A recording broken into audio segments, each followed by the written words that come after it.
தமிழ்நாட்டுல இப்போ ஒரு நியூஸ் செம வைரலா போயிட்டு இருக்கு. அது என்னன்னா, மத்திய அரசு ஒவ்வொருத்தரோட பேங்க் அக்கவுண்ட்லயும் 12,000 ரூபாய் போட போறதா ஒரு தகவல். இதுல எவ்வளவு உண்மை இருக்கு?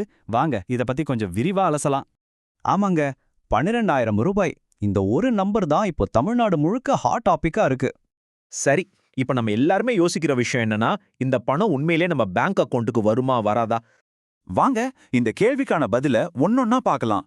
முதல்ல இந்த 12,000 ரூபாய் மேட்டர்னா என்ன, இதுக்கு பின்னாடி இருக்கிற அரசியல் என்ன, யாருக்கெல்லாம் இது கிடைக்க வாய்ப்பு இருக்கு, கடைசியா நிஜ நிலவரம் என்னன்னு எல்லாத்தையும் நாம பார்க்க போறோம். சரி, முதல்ல இந்த 12,000 ரூபாய் உரிமை கோரல், அதாவது எல்லோரும் எதை பத்தி இப்போ பேசிட்டு இருக்காங்கன்னு பாப்போம். சோஷியல் மீடியாவுல இருந்து டீ கடை வரைக்கும் ஒரே பேச்சு தான்.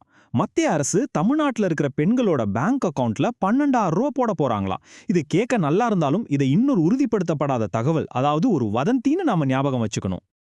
அடுத்ததா இதுக்கு பின்னாடி இருக்கிற அரசியல் என்னன்னு பார்க்கலாம். ஏன்னா இந்த மாதிரி ஒரு நியூஸ் திடீர்னு பரவுதுன்னா அதுக்கு கண்டிப்பா ஒரு அரசியல் காரணம் இருக்கும் இல்லையா?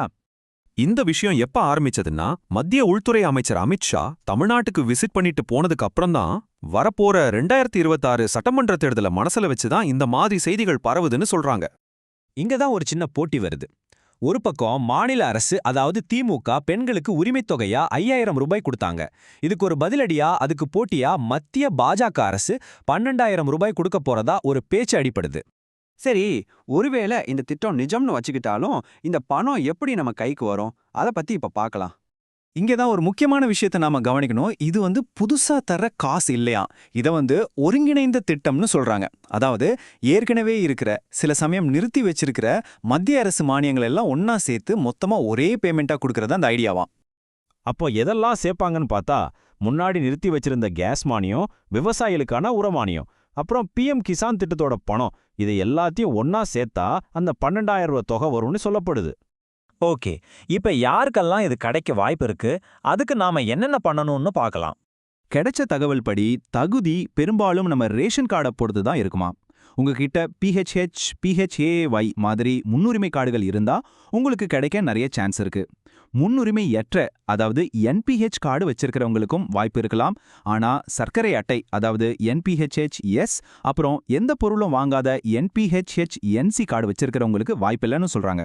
இந்த ரூமர் ஒரு பக்கம் இருக்கட்டும், ஆனா ஒரு முக்கியமான விஷயத்த நாம எல்லாருமே தெரிஞ்சுக்கணும். கவர்மெண்ட் கிட்ட இருந்து எந்த பணம் நம்ம பேங்க் அக்கவுண்ட்டுக்கு நேரடியா வரணும்னாலும் அதுக்கு நம்ம கிட்ட சரியான டாக்குமெண்ட்ஸ் இருக்கணும். முக்கியமா இகேவைசி கரெக்டா முடிச்சிருக்கணும். அப்போ நீங்க என்னெல்லாம் செக் பண்ணணும்னா, முதல்ல உங்க ஆதார் கார்டு உங்க பேங்க் அக்கவுண்டோட லிங்க் ஆயிருக்கான்னு பாருங்க. ரெண்டாவது, உங்க மொபைல் நம்பர் ஆதாரோட இணைஞ்சிருக்கான்னு செக் பண்ணுங்க. மூணாவது, பிஎம் கிசான் மாதிரி திட்டங்களுக்கு இகேவைசி முடிச்சிருக்கீங்களான்னு பாருங்க. கடைசியா, உங்க ரேஷன் கார்டுல பேரு, முகவரி எல்லாம் சரியா இருக்கான்னு ஒரு தடவைக்கு 2 தடவை பார்த்துக்கோங்க. இதெல்லாம் சரியா இருந்தாலே எந்த அரசு உதவி வந்தாலும் உங்களுக்கு ஈஸியா வந்து சேரும். சரி, இவ்ளோ தூரம் பார்த்தாச்சு. அப்போ உண்மையிலேயே என்னதான் நடக்குது? உண்மையான நிலை என்ன? சிம்பிளா சொல்லணும்னா, இந்த தகவல் எல்லாமே அரசியல் வட்டாரத்துல நடந்த விவாதங்கள், அப்புறம் சில மீடியா நியூஸ்ல இருந்து வந்ததுதான். இது சென்ட்ரல் கவர்மெண்ட் கிட்ட இருந்து வந்த அதிகாரப்பூர்வ அறிவிப்பு கிடையவே கிடையாது. அதனால அரசியல் பேச்சு வேற, அரசாங்க அறிவிப்பு வேறன்னு நம்ம புரிஞ்சுக்கணும். கடைசியா நாம தெரிஞ்சுக்க வேண்டிய ஒரே ஒரு விஷயம் இதுதான். மத்திய அரசு இந்த தகவலை இன்னும் அதிகாரப்பூர்வமா உறுதிப்படுத்தல. இது வெறும் பேச்சாகவோ இல்லனா ஒரு அரசியல் திட்டமாகவோ இருக்கலாம். ஆனா இப்போதைக்கு இது நடைமுறைக்கு வரல.